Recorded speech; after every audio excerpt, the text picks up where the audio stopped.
UFO whistleblower interview analysis. This is going to be my analysis of the Jake Barber interview that was done on News Nation on Saturday night, last night. And so anyway, we're going to find out from me, my perspective on what I think about this interview. And we're going to find out if I think he's telling you the truth. And up here it says, an ET contactee says, this interview is an excellent start to disclosure, but News Nation's final edit is still tainted by CIA half-truths. That ET contactee happens to be myself. I am a daily, almost daily contactee of higher dimensional extraterrestrial beings for the past 2.5 years. And so I'm going to give you my take on what I think about this potential disclosure interview. So that leads us to the question, are we going to be seeing full UFO disclosure this year in 2025? Will that be followed by open alien contact in 2026? If you're new, welcome. This is the Thunder Wizard YouTube channel, the official gathering place for all 5D starseeds and light workers.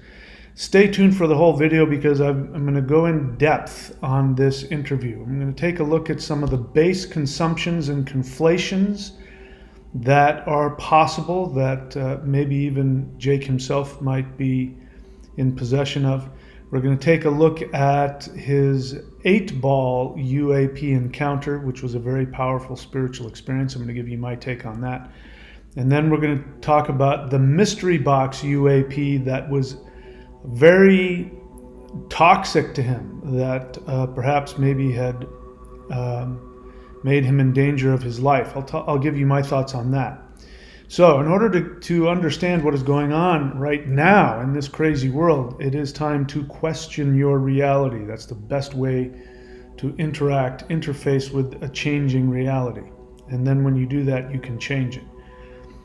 Please go to thunderwizard.com. There you are going to find the most powerful energy practices in human history, which will allow you to shift up to this new awakening ascension frequency that we are in the midst of. If you want to read my books where I go into depth of my experiences with extraterrestrials, go to michaelwilliamdenny.com. I have 2 books there having to do with ETs. Go check them out.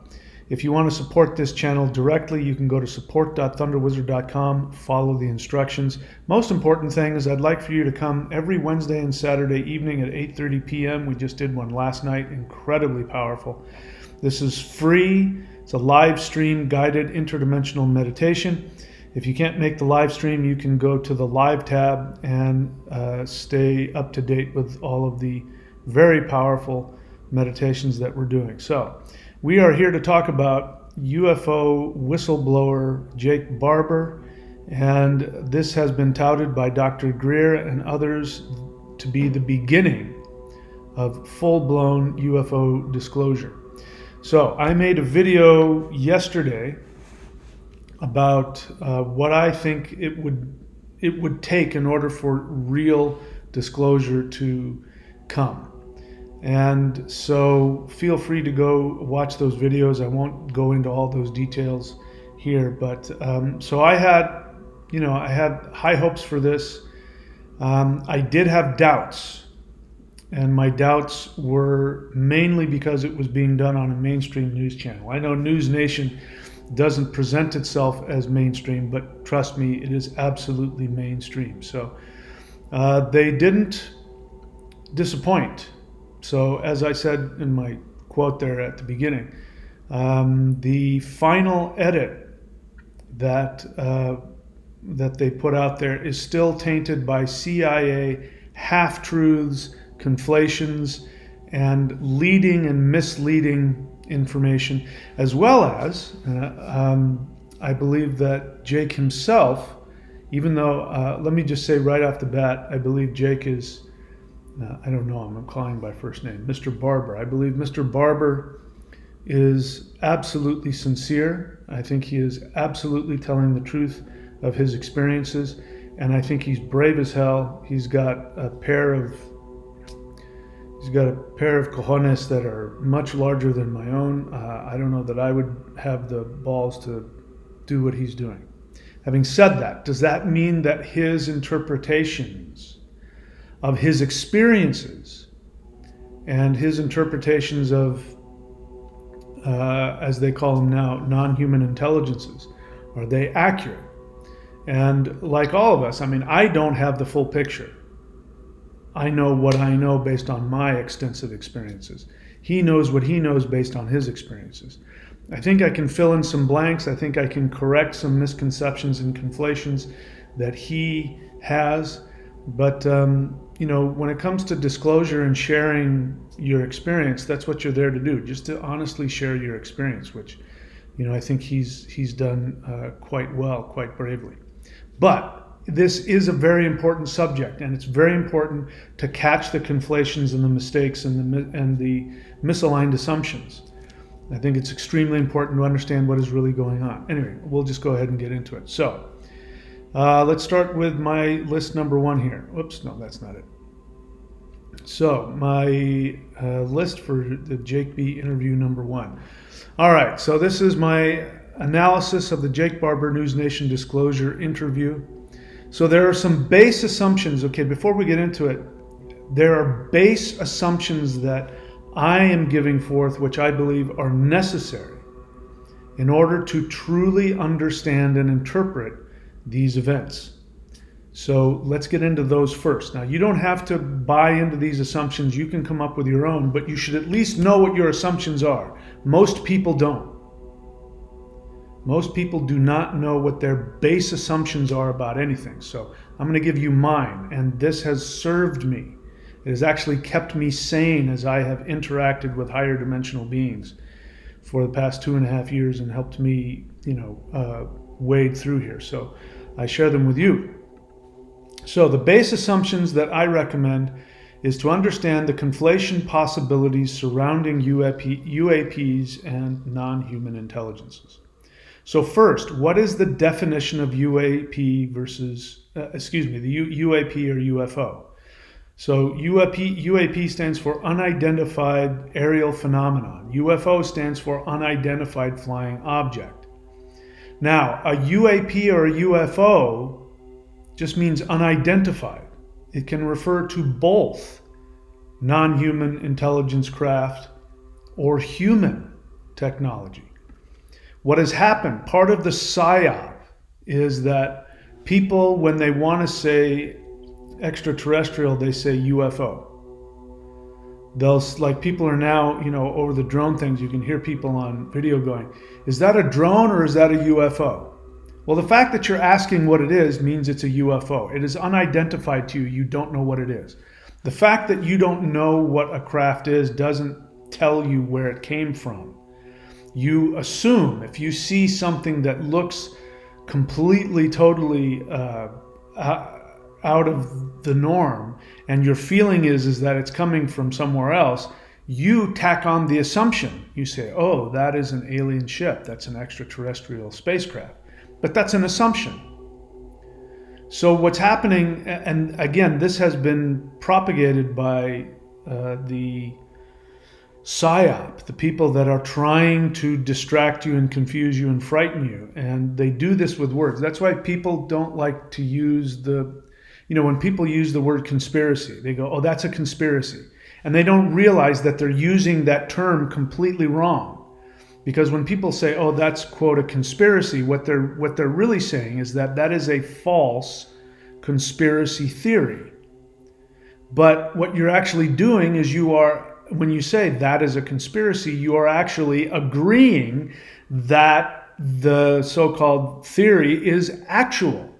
And that's done on purpose so that you could have two people talking, and if somebody says, oh yeah, that's a conspiracy, you'll hear it as false when the person who said it meant, no, it's real. Same thing with UFOs. Somebody says UFO, you don't know if they mean an actual craft or just something you don't recognize, right? So that's done on purpose. So we need to understand that just because you don't understand what you're seeing, what you decide where it comes from, that is your assumption. Unidentified just means unidentified. So this whole UAP, unidentified aerial phenomena. It doesn't mean anything. Human beings can create things you've never seen before. And that's the thing people forget. So remember that. So this is important to understand when you're talking about anything. Understand what the definition of this means and be clear if you want to say non-human intelligence craft, extraterrestrial craft, alien spaceship, or if you want to say that's a human ship. I've never seen anything like that before. All right, so number 2, contactees can easily conflate non-human intelligence encounters or ET encounters and extraterrestrial technology craft. They can conflate that with human technology very easily. So just be aware that just because you see something you don't understand, just because it's out of your definition of what human planes can do, doesn't mean that it wasn't made by humans. It just means you've never seen it before. It's never been revealed to you. This is the thing that's going on with the drones. People have never seen drones like that before. They've never seen drones move like that before. The drones are doing all kinds of crazy things. They're morphing into orbs and back into drones again. And people are confused. The whole point of that is that. And, a lot of that drone stuff happens to be holograms. So people are looking at holograms thinking they're looking at flying craft. So just because you don't know what you're looking at, doesn't mean that it's coming from another planet. Very important. Have I overstated that? So it's very easy to conflate the two. In other words, somebody can have an experience of seeing an actual extraterrestrial craft, and they can see a human-made UAP and conflate them. You know what conflate means? It's one of my favorite words. It's when you take two separate things and you mix them up together. Okay, so here's another assumption I want you to accept. Non-human intelligence technology is never toxic to cellular life forms. I can tell you that from personal experience. Now, that doesn't mean you won't have sometimes a cleansing reaction. Because if you're full of toxins, higher dimensional energy itself will cleanse you of that. That's why when people have Kundalini awakenings, they oftentimes have illnesses, or this happens a lot. So you can come in contact with non-human intelligence or extraterrestrial. See, even that word, extraterrestrial, is clear. We know what we're talking about. We're talking about a life form from another planet. Non-human intelligence can easily be conflated with demons, because a demon is a non-human intelligence. So again, these words, these are playing on your mind. I'd prefer people be straightforward. When I'm talking about extraterrestrials, I'm talking about extraterrestrials. But I can remember one of my very first, I think it was my second encounter. And I was of course I couldn't see the being, but I knew that I was in the presence of an extraterrestrial higher dimensional being, just phased out of my third dimensional line of sight. And this being, I believe, was very gently, just stroking my forehead here, because I was weeping. The experience was so intense that I was emotionally weeping, and it was almost imperceptible. In fact, I thought it was a fly, and I kind of went like this a couple times. And sure enough, right there, that spot, a pimple came up, the next day. Some toxins had come to the surface, and so that can happen. So a cleansing experience is not the same as a toxic experience, like something that's going to harm you. In terms of, just to give you an example, like you can tell the difference between somebody who has faked a crop circle and an actual crop circle that's been made by extraterrestrials. The reason why UFO researchers like to go sit in the crop circle and meditate is because the radiation that is there is actually very healing. So radiation itself by itself isn't negative. I mean, you go out into radiation every time you walk in the sun. You get vitamin D. It's healing. It can be very healing. So true crop circles, what will happen is the plants will not be broken. They will have been bent in such a way where the stems are not broken. And then what ends up happening, if you leave the crop circle alone, the crops will go back and raise themselves up again, and then they'll be healthier. They will grow taller and healthier than the plants around them that weren't, pushed down into a crop circle. A human-made crop circle, you can tell because the stems have been broken and they'll die. You can't use those crops are gonna die right there. So what is happening is that these extraterrestrials, they're making these crop circles, but whenever they interact or their technology interacts with plant fibers and plant cells, those plants actually are nourished and healed. The same is true with humans. If you're in contact with extraterrestrials or their technology is not based on like we make technology. And this is something I'm not sure Jake understands. But, he knows what he knows.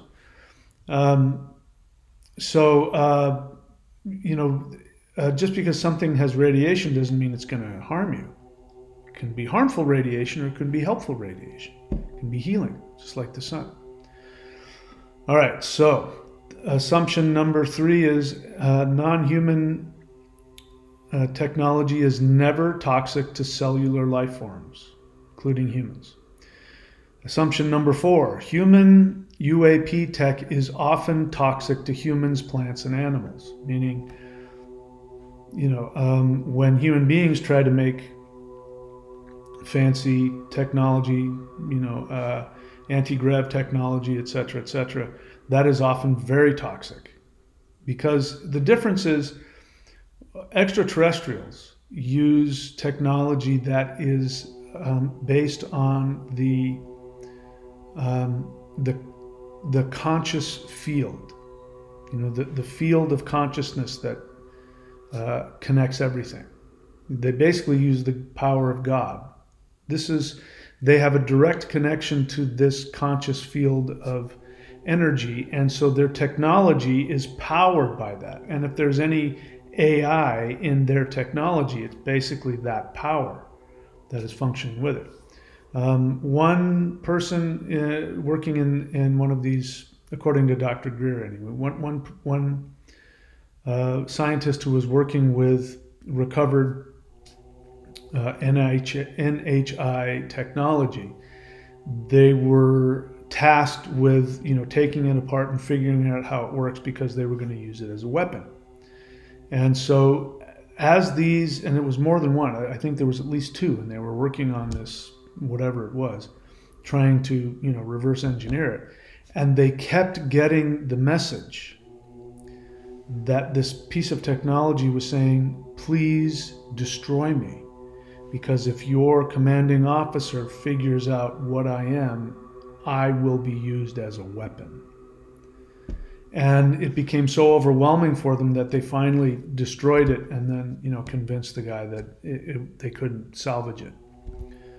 And so that wasn't a being, that wasn't a conscious being, it wasn't a living being, but the consciousness within it was connected to that source of consciousness, that consciousness of what you might call God. So that's different. We have to know the difference between the two. These are assumptions I've learned. You can believe me or not believe me, but these are assumptions you have to help you figure out the difference between human UAP technology and extraterrestrial NHI technology. Okay, so human UAP tech is often toxic to humans, plants, and animals. Any UAP that releases toxic radiation is always of human origin.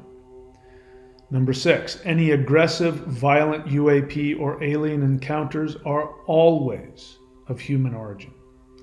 So in order for true disclosure to come forth, when people are openly stating that there is a cadre of, uh, permanent government, not a permanent state, that is behind all of these false UAP, false drone.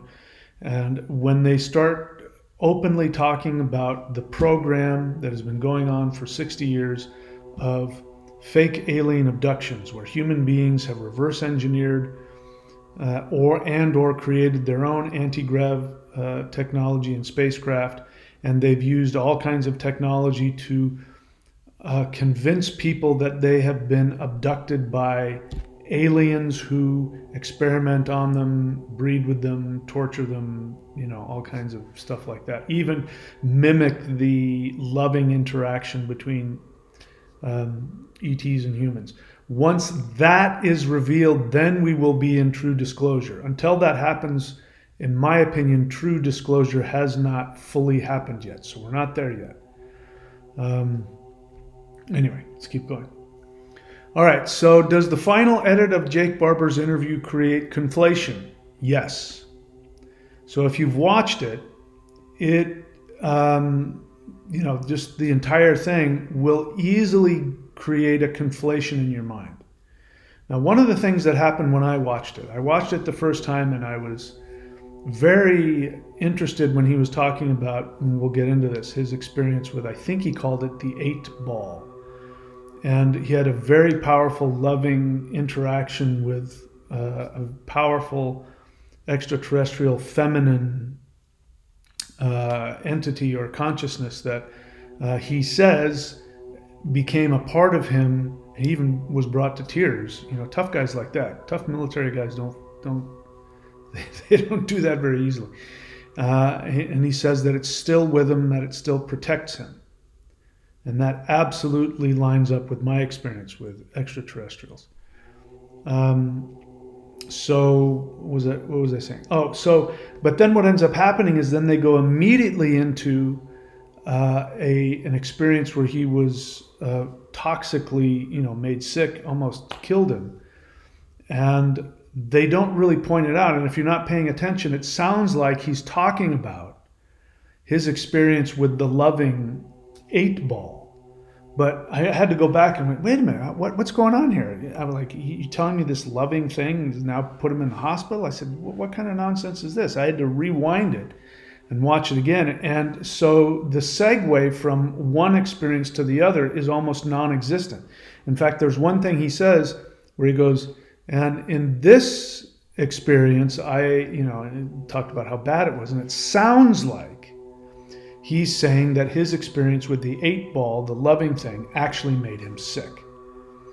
So technically, if you were to look at the script, it doesn't say that. But I'm here to tell you, there's no doubt in my mind there are CIA operatives in News Nation who are, at the very least, editing and overlooking the editing of things. And so they consciously did that so that people who weren't paying attention would easily make that conflation, even though if you go back and listen to it, you can see that that's not what he's saying. Jake makes a conflation of his own later on, which I will address. But so does the final edit of Jake Barber's interview create conflation? Yes. Does Jake Barber conflate NHI with human tech? Yes, he does. I'll talk about that. Is Jake Barber honest, brave, and sincere? Absolutely. So I'm not criticizing him in any way. He knows what he knows. And, as I said, I've run into people who have had both human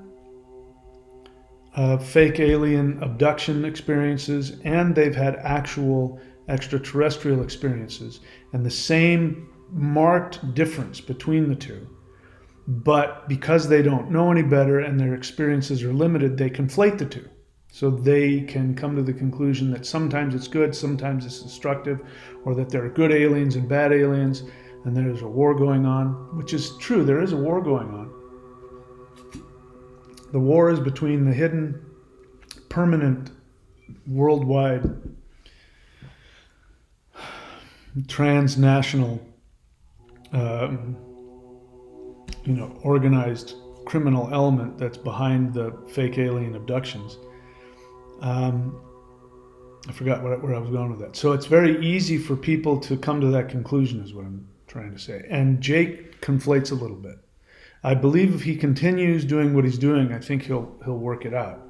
But anyway, we'll talk about why it's easy to conflate more as I go deeper into it. All right, so yeah, there's first one. So let's look at the next list here. So this is, we're going to take a look at his, the most important experience he shares, which is, again, I think he called it the 8 ball. It's an NHI UAP encounter. It's spiritual nature of NHI encounters. I'm sorry, I'm not used to that term. I'm used to extraterrestrial. So we're going to talk now about what I've been talking about from the beginning, which is that all extraterrestrial experiences are uniformly of a spiritual, beneficial, loving nature. Even if somebody has an experience that can be frightening to them, that fear is simply the third dimensional mind bumping into a higher dimensional mind. Truth is that the higher dimensional mind has a love that is so intense that for people who are very damaged or very guarded, the first experience will be frightening because they don't know what they're feeling is, a very intense, concentrated love. They've never been loved or seen at that level. And for people who are guarded, that's incredibly frightening. I'm talking about myself. In case you want to know, if you're new to the channel, you can go to the Aliens playlist on my YouTube channel and watch how I became an extraterrestrial. You will hear me, because I recorded it and I videotaped some of it. You can hear me on the verge of tears, and you can hear me say, I'm frightened. So, but it wasn't because anything negative was happening. Quite the opposite. It was the love was so intense, I didn't know how to interpret it. And, all my brain and my body knew was that something beyond anything in our world was happening to me. And it was bringing up a bunch of unresolved, third dimensional wounds. And I didn't know up from down. And I was scared out of my mind. But that's only because of, the fact that I had not been prepared. Nobody on earth had adequately prepared me for this. So I didn't know what I was experiencing. So let's keep going. All right, so Jake's experience of the extraterrestrial is typical of actual ET communication. So his experience of the 8 ball is typical. It's not unique. So anybody out there thinking that there are good aliens and bad aliens and he ran into a good one and that was a loving alien, but there are bad ones out there, I'm here to tell you, if you believe that, you have not experienced anything higher dimensional. Jake has. Sorry, Mr. Barber. He's not my friend. I don't need to call him by his first name.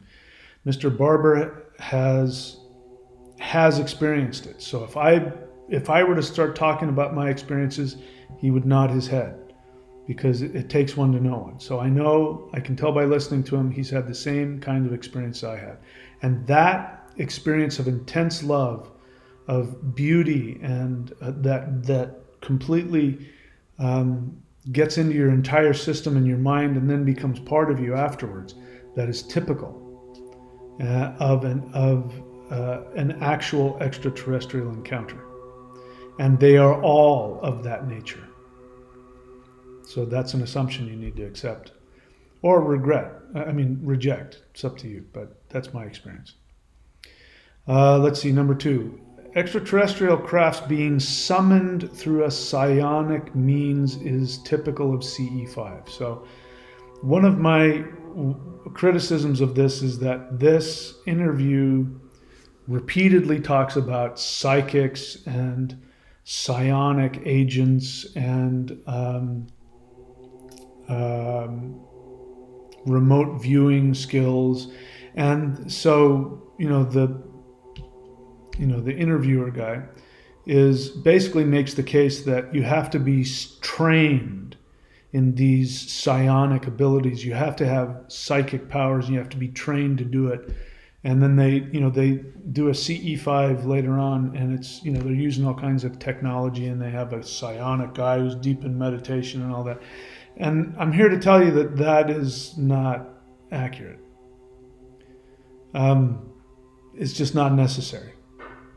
I'll get into more detail about that later. But the psionic summoning of the craft, it was number 3. If a psychic, summoned an ET craft, I'm here to tell you that it was intentional on the ET side, and that human psychics aren't able to, quote, control ET tech unless the ETs want you to.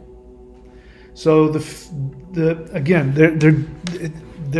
they go through this thing where, he says the craft was summoned. I absolutely, totally, 100% co-sign that.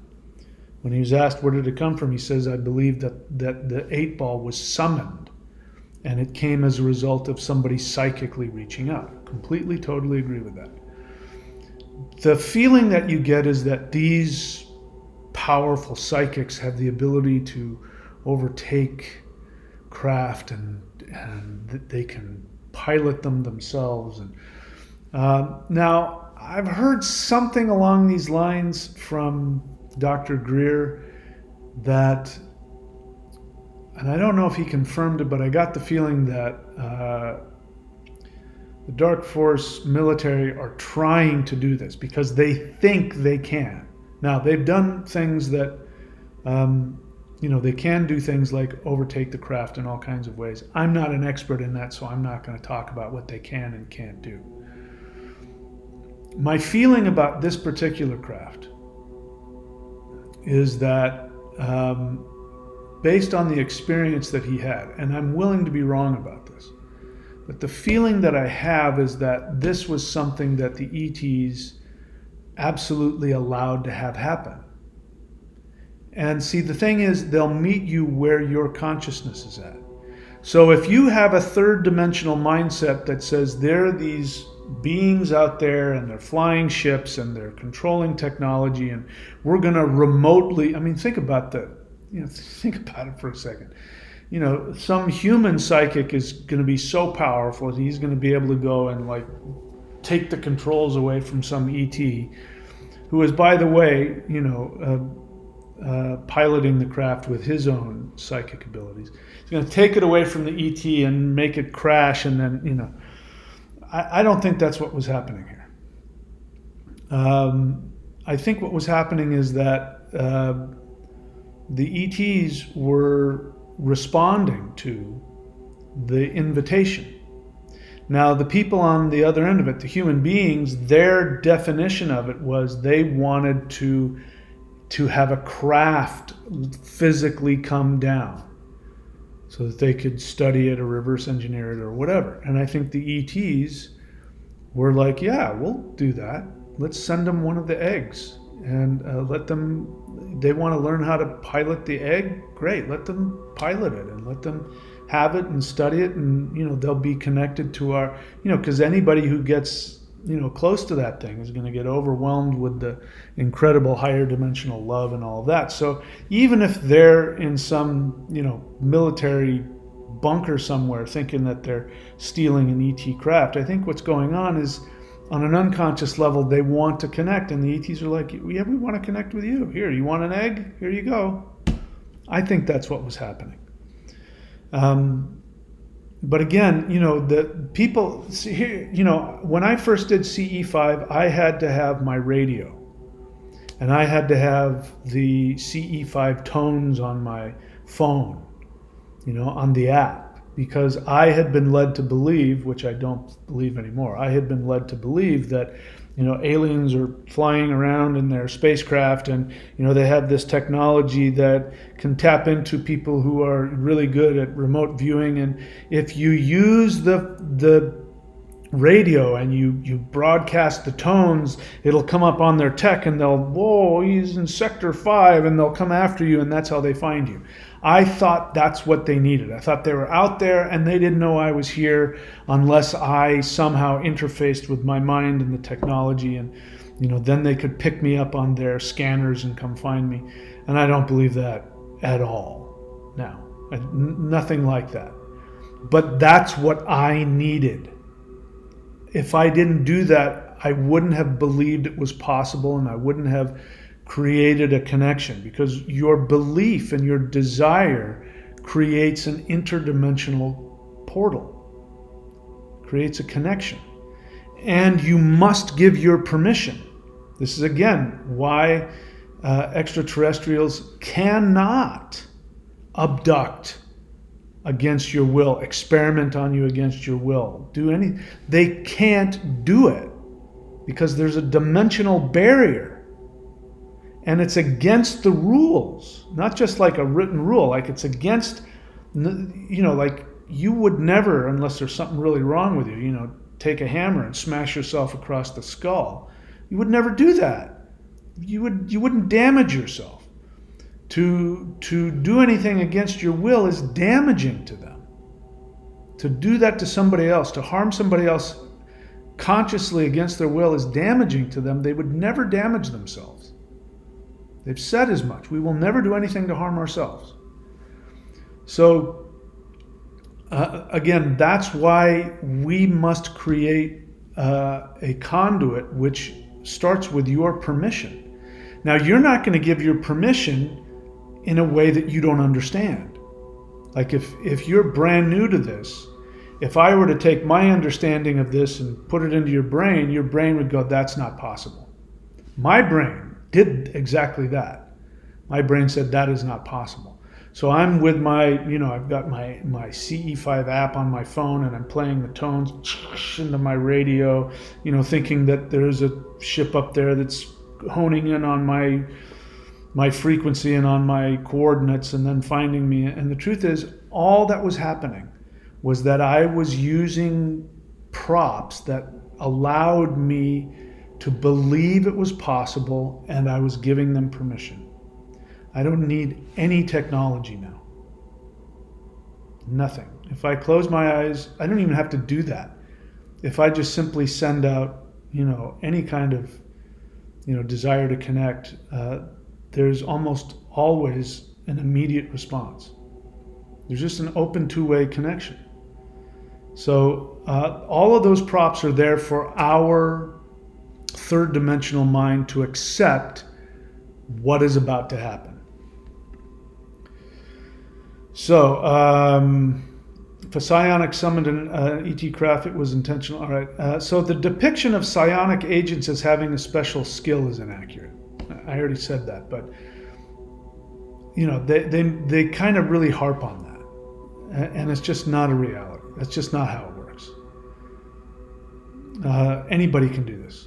Anybody, if you want to connect with a higher dimensional, if it's an extraterrestrial, if you want to connect with them, all you have to do is mentally send out that.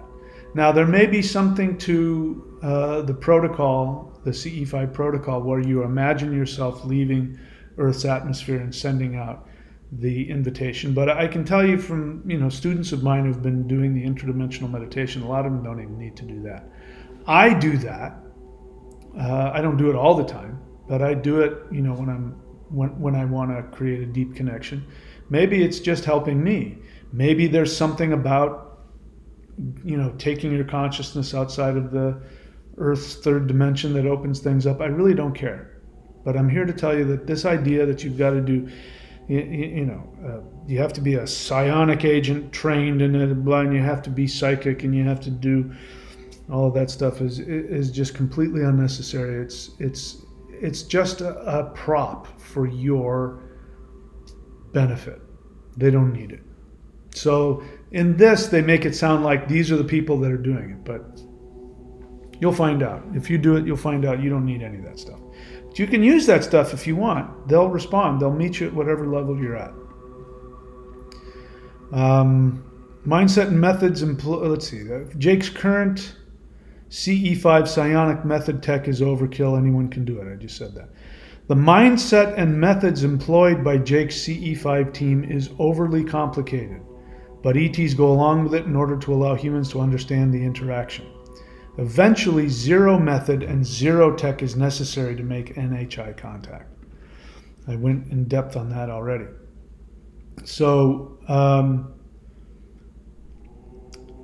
that isn't to say that I don't think that there isn't ET technology that can enhance the communication. I think there is.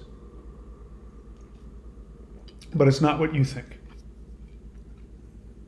I don't know. I'll find out. I'm willing to be wrong. But it's not like some device. It might be. But what happened with me is when I made contact, that opened up crazy. And I thought if anybody did CE5, they were going to have the same experiences as me. And I've come to find out that's not the case. Everybody's different. So, because of the role that I have in this upcoming change, they had to work against the clock and they had to hook me up big time. So, what was happening for days on end, almost every single night, these light beings were showing up. Of course, if you opened your eyes, I wouldn't see anything, but if I closed my eyes, I could sense and feel them. And they were working on me. They were working on my energy body. I believe that they were hooking me up to higher dimensional technology. What that means is, in the third dimension, you're not going to be able to see anything. I do believe in higher dimensional, if somebody would be able to see me from a fifth dimensional perspective, they would probably see me hooked up energetically to other realms and other places and things like that. Because the result of that, for night after night, I would, sometimes I was able to sleep through it. My dreams were really crazy. The energy going through me was really intense. Sometimes I'd wake up and it wasn't unpleasant. It was a very pleasant experience. It was just so bizarre that sometimes, afterwards I'm like, what the hell's going on? But the experience was very, very beautiful. But I felt like I was being worked on. So now I'm in such a state where I think they did a lot of work to open up my pineal gland. And so I'm doing these meditations now, and I think part of the reason these live guided meditations are so powerful is because of the energetic work that they were doing. If somebody wants to tell me that in a higher dimension, they've hooked me up, I wouldn't disbelieve that. Anyway, so I'm just trying to say that there's some wiggle room in all of this. And we'll find out as time goes on. Anyway, I'm starting to babble. All right, so yeah, but eventually for everybody, I'm saying that for the average person, there's no need for any method, there's no need for any technology. Once you make that connection, you're connected. You never have to go through that. You can if you want, but you'll find out. You won't need that. And in my case, they used to, in the beginning, I saw craft in the sky. I saw strange things in the sky. And my ham radio would go off and do strange things. And these were all ways that they let me know that it was real and they were there. And in one case, I saw this guy's ship. The mantis being that started working with me, I saw his ship. It was just briefly, but I saw it. And it means that he came into the third dimension long enough for me to see that ship. And as soon as I went, oh my God, and I saw what it was, boom, it was gone. And it means that he was putting himself at risk. Because more than likely, that came up on some dark force radar somewhere. because the next day, I think it was the next day, there was military aircraft flying around my house, probably looking for it. But he stopped doing that. Once I, started accepting that the experiences I was having was real. I wasn't making it up. I really was connecting to a higher dimensional consciousness, a real being in a real ship flying around. Once that got into my head, those external things stopped, and it's now just an internal experience. And I believe they did that because, they do what they have to do to get your attention and get you to believe. And once you believe, they don't do that anymore. Now, if we get into full extraterrestrial contact, and the ETs are no longer having to worry about getting shot down by humans. When we get to the point where there's peace, I think that'll change, and I'm looking forward to that. I'm looking forward to seeing crafts come and go and be able to interact physically with extraterrestrials. We'll have to be in a higher frequency for that to happen, because just being in their presence, if you're just a regular third dimensional being, my experiences is it's just too much. But I'm looking forward to that day. But until the war that humans are launching against ETs ends, they'll have to keep doing that. They'll have to keep, just briefly showing up and disappearing, just long enough to get our attention and then disappearing again. All right, let's move on. All right, let's talk about Jake's mystery box. So, in case you don't know, Jake talks about two experiences. The first one is the 8-ball, which is a loving experience of a craft that was summoned through, I would just call CE5. Somebody summoned the craft, and the ETs allowed them to piloted the craft, and then they took the craft and did whatever they did with it. And that was a very loving, healing experience. And he even said that it's with him still today. It's guiding him and protecting him. So there's nothing negative from that experience. This next experience, which again, they run them together so fast, it sounds like he's talking about the same thing. And they did that on purpose to confuse you. That was done on purpose by the editors, who I believe are CIA. The second experience he calls the mystery box. So the mystery box means that there's something that's been boxed up by humans. Humans have boxed something up, and his job is to go and retrieve that and then take it somewhere else. Now, he says that had a very, very toxic effect on him, which sounds a lot like radiation poisoning, and could be damaging to his life. And he conflates in that, and he says something to the effect of that he believes that some extraterrestrial technology might be dangerous to humans. So I'm here to tell you that is his assumption. He doesn't know what was in that box, and he doesn't know who created that box. He is making an assumption that it might have been extraterrestrial created. And part of the reason for that is, again, if you watch it, whoever edited it and wrote that creates leading questions so that you will make the conflation between, you can have this beautiful experience, but it might kill you. They're doing that on purpose. If you read the actual text, you would go, okay, they're not saying that. But the way it's set up is designed for you to think that's what's being said. And I don't know, the Ross Colhart, I guess his name is, he was asking him about it, and so he makes he comes out with the observation that perhaps this was human created UAP technology that's toxic, and then Mr. Barber says that he doesn't think that's the case, and here's where he makes a mistake. He says because there are protocols for that. And the military, if the military knows that you're going to pick up something that's radioactive or toxic, then there's all kinds of protocols, and they didn't follow that. Therefore, he's assuming that whoever sent him on that mission didn't know what was in that box.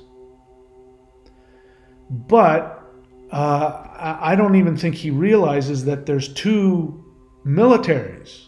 There's the military that he signed up for, the Constitution, blah, blah, blah, protect the United States, and, the Air Force and the whomever.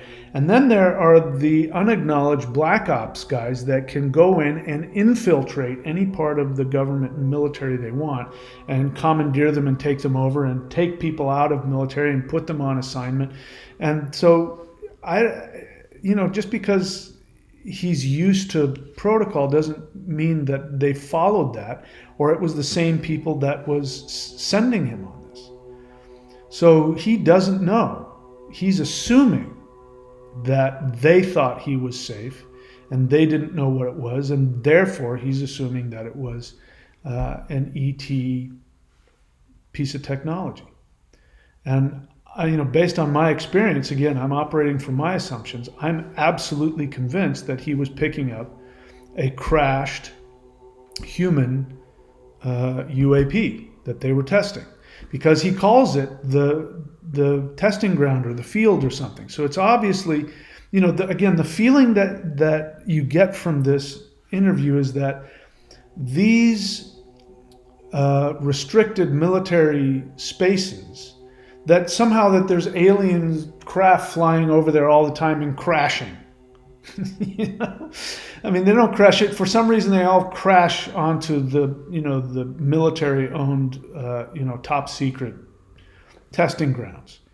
So again, he's not thinking it through clearly. Why are they all crashing there? What's more likely? Now, it makes sense that they summoned a craft. The craft is going to go where it's summoned. The ETs are getting, these guys want to play with one of our doggy toys. Okay, let's let them pilot one to them. Oh, they happen to be the guys in the restricted military thing. Well, maybe let's connect with it and send them some energy, and maybe they'll wake up. Because that's the feeling that's what happened with him. He was just doing his job, the energy hit him, and he woke up.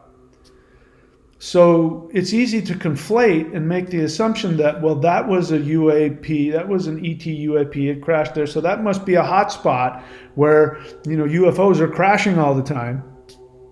No, if it's a testing ground, what's more likely? Is it going to be human tech, reverse engineered ET tech that they're testing, and they're using nuclear material and all kinds of toxic human things to try and because that's what happened. There's one particular lawsuit, two women, a mother and her daughter, and they were very religious, and they saw this huge pyramid craft. This had to have been 30, 40 years ago. It had to have been 40 years ago, something like that. And they saw it, just spinning around, and they got out of their car thinking that somehow Jesus was going to step out. They were very religious. They thought Jesus was coming. And they got burned. It was very hot and it burned them, and they ended up going to the hospital for radiation burns. Well, that's because this piece of technology was an extraterrestrial craft that they had shot down, and they didn't know how to get the engine to work. So they put a nuclear reactor in it to power it so that and so they got it working. They sort of duct tape a nuclear reactor onto an ET thing, and they got it to work, but, it was extremely toxic. So that happens with human-made technology, happens all the time. So I'm certain, because Mr. Barber doesn't know, he wasn't given that information, he's coming to his own conclusions based on his conflations. And again, he only knows what he knows. But I feel absolutely certain that was a human-made piece of technology that was, again, they took some kind of radioactive engine or something and duct taped it to something they were trying to create, and it crashed, and they made that guy go pick it up, knowing that it was really toxic. They didn't care. It wasn't the actual military that's thinking about how to protect their guys. It was the transnational corporate guys that are like, yeah, go send out some military guys to pick it up. And, we don't want to be anywhere near it. Because then later he talks about they tried to unalive him. So they didn't care about his life. It's obvious. All right, let's keep going. All right, so the News Nation editing creates a conflation of the 8-ball with the mystery box. I talked about that. Jake's injuries are consistent with past fake alien encounters. Talked about that. Jake wrongly assumes that some ET technology may be toxic to humans. That is his assumption. I believe that it is a inaccurate assumption. Number 4, News Nation edits the segment to infer that ET encounters are potentially dangerous to humans, no matter how blissful. Number 5, it is my belief that CIA operatives are embedded at News Nation and are responsible for this very subtly done editing to manipulate you into coming to a certain conclusion. And, they even refer to the well-known CIA operatives. They refer to specifically Luis Elizondo, who is absolutely a CIA shill. It is clear that's who he is. And so, they're still using him. He probably, I don't know how deeply he is embedded there, but it shows that they don't know. They don't know the difference between a CIA shill and an actual whistleblower. So this gentleman, Jake Barber, I believe that. See, here's where things are backfiring on them. It is my belief that the reason why this was greenlit by News Nation was because the CIA knows that disclosure is coming and they can't stop it. So since they can't stop it, they want to try and control it and see if they can spin it. This they did a good job, because the average person is not going to be able to tell the difference, and they're going to walk away with, this whistleblower who clearly is very brave, and he even makes the false conflation that some ET technology might be damaging to humans, even though he had a blissful experience. Even if you're listening to it and you catch, where he talks about 2 separate incidences, there's a lot of people that won't. They'll conflate it into one. And it was edited that way so that you would think that. So I'm very certain that I've made myself clear on that this is the reason why it was greenlit. Because they can't stop the disclosure that's coming. And so they're going to take somebody like Jake, who has a limited experience with it and has conflated it a little bit, and they're going to milk that and use that to control the narrative. So that's my take on everything. So this disclosure interview on mainstream media news is a good start, in my opinion. But if the fear narrative doesn't change, it can be used by the CIA to sow fear and disinformation. And this report, if we continue to go in a positive direction, this report needs to be followed up with disclosure on the fake alien abductions. So I don't see that coming out on News Nation anytime, in the next week or so. I would love to see that happen, but what we really need to get it out of the mainstream news, because they're going to control it based on their interests and based on their controllers, their owners. And we need to get it into open, public, congressional hearings without any limitations. And we need to have these whistleblowers be able, the over 750 that Dr. Greer already has, who know for a fact about the fake alien abduction program and know about, the human trafficking and all the other things that are being done with human-made UAP technology.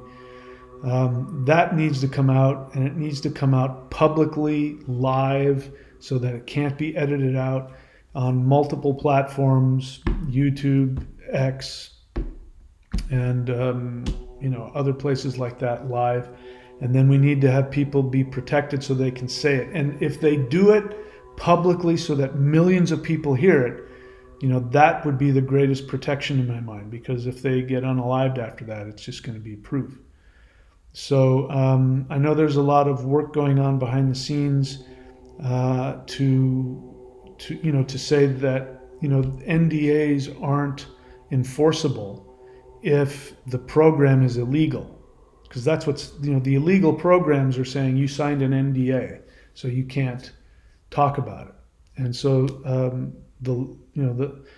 that's illegal, and so this is starting to come out. You can't gag somebody from telling the truth if the program that you're working on is not a sanctioned military program. If it's an illegal criminal enterprise that is hijacking the military to do its job, you can't use NDAs. And so that means we have to have a government, and we have to have an administration that isn't bought and paid for. So I think the best option is what we've got. I think if there's anybody that would be willing to do it, it would be Trump. I don't know that he will. I don't know how. I don't know. I don't know if he can be bought off. I don't know if they can even get to him. I don't know if he's smart enough to know when he's being lied to or not. Because they obviously lied to him about a bunch of other stuff, and he thought he was. He even talked about actual cures for it, and they shut him down. They mainstream media turned him into an idiot, and of course he was working with the NHI and what's his name. Anyway, I'm babbling, so I'll stop. Anyway, that's my take on the whistleblower.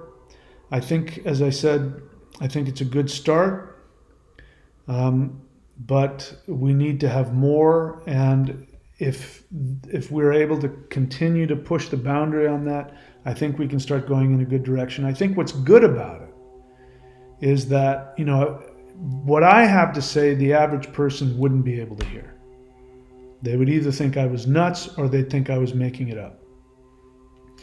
But listening to somebody in the military and talking about technology and craft and all of that, people can start to believe that. And if they can believe that and then buy into and accept the idea of the spiritual connection, that will open them up to more. So, I think it's a good start, and I think it'll be potentially helpful if we can keep going in the right direction. So anyway, I'm going to shut up now. If anything else, please show up for the live guided interdimensional meditations every Wednesday and Saturday. If you want to have a personal experience like mine, that is a powerful way to do that. And if you want to support the channel, of course, then go to thunderwizard.com and subscribe. It is the subscriptions that keep me with food on my table. So subscribe at above the free level at the Patreon site at thunderwizard.com. And again, if you want to read my experiences, go to books. My books are at michaelwilliamdenny.com. I have two books. One is Extraterrestrials Are Coming to Earth, and the other one is Interdimensional Revolution. I have a bunch of other books, but those are the two books about my extraterrestrial experiences. I encourage you to read them. Stop asking me dumb questions on my channel if you haven't read my books. Read my books, and then you can ask questions. You can have questions if you want. I just might get annoyed. Anyway, that's it. If you want to support the channel directly, you can hit the $ button below, or you can go to you can go to support.thunderwizard.com, follow the directions, watch the video there. That's it, my friends. I love you all. Thank you so much for all those who showed up last night. Very powerful meditation. I really appreciate it. Until next time, please take very good care of yourselves. I love you all, and I will see you all very soon.